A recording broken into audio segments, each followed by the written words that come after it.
ಮಕ್ಕಳೇ, ರಾಮಾಯಣದ ಮುಂದಿನ ಭಾಗದ ಕಥೆಯನ್ನು ಇವತ್ತು ಹೇಳ್ತಾ ಇದ್ದೀನಿ. ರಾವಣನು ಸೀತೆಯನ್ನು ಅಪಹರಿಸಿ ಬಾನಲ್ಲಿ ಹೊತ್ತೊಯ್ಯುತ್ತಿದ್ದನ್ನು ವೃದ್ಧ ಜಟಾಯು ನೋಡಿದ. ತತ್ಕ್ಷಣವೇ ರಾವಣನ ಬೆನ್ನಟ್ಟಿದ. ಗಗನಾಂಗಳದಲ್ಲಿ ಭೀಕರವಾಗಿ ಹೋರಾಡಿದ. ರಾವಣನ ರಥದ ಪಿಶಾಚ ಮುಖದ ಹೇಸರಗತ್ತೆಗಳನ್ನು, ಬಿಲ್ಲನ್ನು, ಧ್ವಜದಂಡವನ್ನು, ಕಿರೀಟವನ್ನು ಧ್ವಂಸ ಮಾಡಿದ. ಜಟಾಯುವಿನ ವೃದ್ಧಾಪ್ಯವು ಅವನ ಹೋರಾಟದ ಕಾವನ್ನು ಕ್ಷೀಣಿಸಿತು. ಜಟಾಯುವಿನ ರೆಕ್ಕೆಗಳನ್ನು, ಕಾಲುಗಳನ್ನು ರಾವಣನು ಕಡಿದು ಚೆಲ್ಲಿದ. ಪಕ್ಷಿರಾಜನು ದೊಪ್ಪನೆ ನೆಲದ ಮೇಲೆ ಗತತ್ರಾಣನಾಗಿ ಬಿದ್ದ. ಹೆದರಿದ ಹುಲ್ಲೆಯಂತೆ ದಿಕ್ಕೆಟ್ಟು ಓಡುತ್ತಿದ್ದ ಸೀತೆಯನ್ನು ಬಲಾತ್ಕಾರವಾಗಿ ಸೆಳೆದೆಳೆದು ಕಂಕುಳದಲ್ಲಿ ಅವಚಿ ಲಂಕಾಭಿಮುಖವಾಗಿ ರಾವಣನು ಬಾನಿಗೆ ನೆಗೆದ. ಸೀತೆಯನ್ನು ಲಂಕೆಯಲ್ಲಿ ರಾವಣನು ಒಂದು ಅಂತಃಪುರದಲ್ಲಿ ಇರಿಸಿದ. ಅವಳನ್ನು ಕಾಯಲು ಅಕರವಿಕರಾಳವಾದ ರಕ್ಕಸಿಯರನ್ನು ನೇಮಿಸಿದ. ತನ್ನ ವೈಭವವನ್ನು, ಐಸಿರಿಯನ್ನು, ಸೇನಾಬಲವನ್ನು ಸೀತೆಗೆ ಪ್ರದರ್ಶಿಸಿದ. ಲಂಕೆಯ ಅಸೀಮ ಸಂಪತ್ತನ್ನು ತೋರಿಸಿದ. ತನ್ನನ್ನು ವರಿಸು ಎಂದು ಕಾಲಿಗೆ ಬಿದ್ದ, ಅಂಗಲಾಚಿದ. ಆದರೆ ಯಾವ ಆಮಿಷಗಳಿಗೂ ಸೀತೆ ನಿಸುಕಲಿಲ್ಲ. ರಾಮನು ಬರುತ್ತಾನೆ, ಇಡೀ ಲಂಕೆಯನ್ನು ಧೂಳಿಪಟ ಮಾಡುತ್ತಾನೆ. ನೀಚನೇ, ನಾನೇ ನಿನ್ನ ಮೃತ್ಯು ಎಂದು ತಿಳಿ ಎಂಬುದಾಗಿ ಸೀತೆಯು ಅವನನ್ನು ಬೈದಳು, ಬೆದರಿಸಿದಳು, ಮೂದಲಿಸಿದಳು. ರಾವಣನ ಕೋಪ ಮೀರಿತು. ಅವಳಿಗೆ 12 ತಿಂಗಳ ಗಡುವನ್ನು ವಿಧಿಸಿ ಅಶೋಕವನದ ಭವ್ಯಸೌಧದಲ್ಲಿ ಅವಳನ್ನು ಕೂಡಿ ಹಾಕಿದ.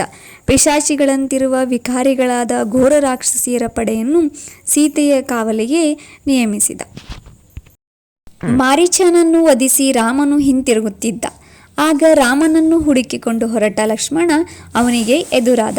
ನಡೆದ ಘಟನೆಯನ್ನು, ಸೀತೆ ಭತ್ಸನೆ ಮಾಡಿದ್ದನ್ನು ಲಕ್ಷ್ಮಣ ಹೇಳಿದ. ರಾಮ ದಿಗಿಲಾದ. ಇಬ್ಬರೂ ಉಸಿರುಗಟ್ಟಿ ಓಡಿ ಬಂದರು. ಆಶ್ರಮ ಬರಿದಾಗಿತ್ತು. ರಾಮನು ವಿವಶನಾದ. ತನ್ನರಸಿಯನ್ನು ಅರಸುತ್ತಾ ಕಂಡಲ್ಲಿ ಅಲೆದ. ವನ, ನದಿ, ಪರ್ವತ, ಹಳ್ಳ, ಕೊಳ್ಳ, ಮರ, ಬಳ್ಳಿ, ಹಕ್ಕಿ, ಜಿಂಕೆ, ಬಾನು, ಗುಹೆಗಳನ್ನೆಲ್ಲ ಕಂಡಿರಾ ಸೀತೆಯನ್ನು ಎಂದು ದೀನವಾಗಿ ಕೇಳುತ್ತಾ ಅಪಲಪಿಸಿದ. ಲಕ್ಷ್ಮಣ ಅಣ್ಣನನ್ನು ಸಂತೈಸಿದ. ಸೀತೆಯಲ್ಲಿ ಎಂದು ಮೃಗಗಳನ್ನು ಕೇಳಿದಾಗ ಅವುಗಳು ಆಕಾಶದತ್ತ ಮುಖ ಮಾಡಿ ದಕ್ಷಿಣ ದಿಕ್ಕಿನ ಕಡೆ ಓಡಿದವು. ತೆಂಕಿನ ದಿಕ್ಕಿಗೆ ಹೋಗೋಣವೆಂದು ಇಬ್ಬರೂ ಸೀತಾನ್ವೇಷಣೆಯಲ್ಲಿ ತೊಡಗಿದರು. ದಾರಿಯಲ್ಲಿ ಚದುರು ಬಿದ್ದ ಸೀತೆಯು ಮುಡಿಹೂವು, ರಾವಣನ ದೊಡ್ಡ ಹೆಜ್ಜೆ ಗುರುತು, ಮುರಿದ ರಥ, ಧನಸ್ಸು, ಧ್ವಜ, ಹೇಸರಗತ್ತೆಗಳ ಹೆಣ, ಸಾರಥಿ, ಬಿಲ್ಲು, ಬಾಣಗಳು ಕಾಣಸಿಕ್ಕಿದವು. ಆತಂಕದಿಂದ ಹಾಗೆಯೇ ಮುಂದೆ ಬಂದಾಗ ಮರಣಾಸನ್ನನಾದ ಜಟಾಯು ಕ್ಷೀಣಸ್ವರದಲ್ಲಿ ನರಳುವುದನ್ನು ಕಂಡರು. ಜಟಾಯು ನಡೆದ ದುರ್ಘಟನೆಯನ್ನು ತಡೆಯುಸಿರ ವೇದನೆಯಲ್ಲಿ ಹೇಳಿ, ರಾವಣ ಸೀತೆಯನ್ನು ಅಪಹರಿಸಿ ದಕ್ಷಿಣ ದಿಕ್ಕಿನತ್ತ ಹಾರಿದ. ಅವನು ವಿಶ್ವವಸುವಿನ ಔರಸ ಪುತ್ರ ಅನ್ನುತ್ತಿದ್ದಂತೆಯೇ ನೆತ್ತರು ಕಾರುತ್ತಾ ಕೊನೆಯುಸಿರೊರಗಿದ. ರಾಮನು ಜಟಾಯುವಿಗೆ ವಿಧಿಪೂರ್ವಕವಾಗಿ ಅಗ್ನಿ ಸಂಸ್ಕಾರವನ್ನು ಮಾಡಿದ. ರಾಮ ಲಕ್ಷ್ಮಣರು ದಕ್ಷಿಣದತ್ತ ಕ್ರಮಿಸುತ್ತಿರುವಾಗ ಯೋಜನಾ ಯುದ್ಧದ ಭಯಂಕರವಾದ ಬಲಿಷ್ಠವಾದ 2 ಬಾಹುಗಳು ಅವರಿಬ್ಬರನ್ನು ತರುಬಿ ಸೆಳೆದವು. ಆ ವಿಚಿತ್ರಾಕೃತಿಗೆ ಕುತ್ತಿಗೆಯಿಲ್ಲ, ತಲೆಯಿಲ್ಲ, ಹೊಟ್ಟೆಯಲ್ಲಿ ಗವಿಯಂತಹ ದೊಡ್ಡ ಬಾಯಿ, ಕೋರೆಹಲ್ಲು, ಎದೆಯಲ್ಲಿ ನಿಗಿ ಕುಕ್ಕುವ ಒಂಟಿ ಗಣ್ಣು, ನೆಕ್ಕುತ್ತಿರುವ ಕೆನ್ನಾಲಿಗೆ. ರಾಮ ಲಕ್ಷ್ಮಣರು ಖಡ್ಗಗಳಿಂದ ಆ ಒರಟು ದೋಳುಗಳನ್ನು ಕತ್ತರಿಸಿದರು. ಬಾಹುಚ್ಛೇದನವಾದ ಕೂಡಲೇ ಆ ಆಕೃತಿಯ ದೀನಸ್ವರದಲ್ಲಿ ತನ್ನ ಕರುಣತೆಗಳನ್ನು ಹೇಳತೊಡಗಿತು. ಅವನೊಬ್ಬ ರಾಕ್ಷಸ, ಹೆಸರು ಕಂಬದ. ಸ್ಥೂಲಶಿರವನೆಂಬ ಋಷಿ ಶಾಪದಿಂದ ಹಾಗೂ ದೇವೇಂದ್ರನ ವಜ್ರಾಘಾತದಿಂದ ಈ ವಿರೂಪವು ಪ್ರಾಪ್ತಿಯಾಗಿತ್ತು. ರಾಮನಿಂದ ಶಾಪಮುಕ್ತಿ ಎಂಬ ಅನುಗ್ರಹವಿತ್ತು. ಕಂಬದ ಪ್ರಾರ್ಥನೆಯ ಮೇರೆಗೆ ರಾಮನು ಕಂಬದನ ದೇಹದಹನ ಮಾಡಿದ. ಕೂಡಲೇ ಕಂಬದನು ದಿವ್ಯ ದೇಹವನ್ನು ಧರಿಸಿದ ಗಗನದಲ್ಲಿ ನಿಂತ. ರಾಮ ಲಕ್ಷ್ಮಣರೇ, ನೀವು ಪಂಪಾ ತೀರದತ್ತ ಹೋಗಿ ಋಷ್ಯಮುಖಗಿರಿಯಲ್ಲಿ ಸುಗ್ರೀವನನ್ನು ಭೇಟಿ ಮಾಡಿ. ರಾಮನೇ, ಮತಂಗಾಶ್ರಮದಲ್ಲಿ ಶಬರಿಯು ನಿನಗಾಗಿ ಕಾಯುತ್ತಿದ್ದಾಳೆ. ಸುಗ್ರೀವನ ಸಖ್ಯವನ್ನು ಹೊಂದಿ ಕಾರ್ಯವನ್ನು ಸಾಧಿಸು ಅಂತ ಹೇಳಿ ಅಂತರ್ಧಾನನಾದ. ರಾಮ ಲಕ್ಷ್ಮಣರು ಪಂಪಾ ಕ್ಷೇತ್ರದ ಕಡೆ ಹೊರಟರು. ಮತಂಗಾಶ್ರಮವನ್ನು ಹೊಕ್ಕರು. ಅಲ್ಲಿ ಮತಂಗ ಋಷಿಗಳ ಶಿಷ್ಯ ಆದ ಶಬರಿ ಎಂಬ ವೃದ್ಧ ಸನ್ಯಾಸಿಯನ್ನು ಸಂದರ್ಶಿಸಿದರು. ಮತಂಗ ಋಷಿಗಳ ಆದೇಶವನ್ನು ಅನುಸರಿಸಿ ಬರಲಿರುವ ರಾಮನಿಗಾಗಿ ಆಕೆ ಜೀವ ಹಿಡಿದುಕೊಂಡಿದ್ದಳು. ರಾಮನ ದರ್ಶನದಿಂದ ಅವಳಿಗೆ ಮುಕ್ತಿ ಅಂತ ಗುರುಗಳು ಹೇಳಿದ್ದರು. ಶಬರಿಯು ಭಕ್ತಿಯಿಂದಲೂ ವಾತ್ಸಲ್ಯದಿಂದಲೂ ಪ್ರೀತಿಯಿಂದಲೂ ರಾಮನಿಗಾಗಿ ತಾನು ಸಂಗ್ರಹಿಸಿಟ್ಟಿದ್ದ ವನ್ಯಾಹಾರವನ್ನು ಅರ್ಪಿಸಿದಳು. ಬಳಿಕ ರಾಮನ ಒಪ್ಪಿಗೆಯನ್ನು ಪಡೆದು ತೀಕ್ಷ್ಣರತಿಷ್ಠೆಯಾದ ಶಬರಿಯು ದೇಹತ್ಯಾಗಕ್ಕೆ ಸಂಕಲ್ಪಿಸಿ ಅಗ್ನಿಯಲ್ಲಿ ಶರೀರವನ್ನು ಸಮರ್ಪಿಸಿ ದಿವ್ಯತನುವಾಗಿ ಸ್ವರ್ಗಕ್ಕೆ ತೆರಳಿದಳು. ಪಂಪಾ ಸರೋವರದ ಅನುಪಮ ಸೌಂದರ್ಯವನ್ನು ನೋಡುತ್ತಾ ಸಹೋದರರು ಋಷ್ಯಮುಖ ಪರ್ವತವನ್ನು ಕುರಿತು ನಡೆಯುತ್ತಿದ್ದರು. ಋಷ್ಯಮುಖದಲ್ಲಿ ತನ್ನ ಸಹಚರರೊಂದಿಗೆ ಕುಳಿತಿದ್ದ ಸುಗ್ರೀವನು ಇವರಿಬ್ಬರನ್ನು ಕಿರುಗಣ್ಣುಗಳಿಂದ ನೋಡಿದ. ವಾಲಿಯ ಕಡೆಯ ಕೇಡುಗರಿರಬೇಕೆಂಬ ಗುಮಾನಿ ಗಟ್ಟಿಯಾಯಿತು. ಅಪರಿಚಿತರ ಹಿನ್ನೆಲೆಯನ್ನು ಬೆದಕಿ ವಿಷಯ ಸಂಗ್ರಹಿಸಲು ಸಚಿವನಾದ ಹನುಮಂತನನ್ನು ಕಳಿಸಿದ. ಹನುಮಂತನ ತಾಯಿ ಅಂಜನಾದೇವಿ, ತಂದೆ ಕಪಿರಾಜ ಕೇಸರಿ.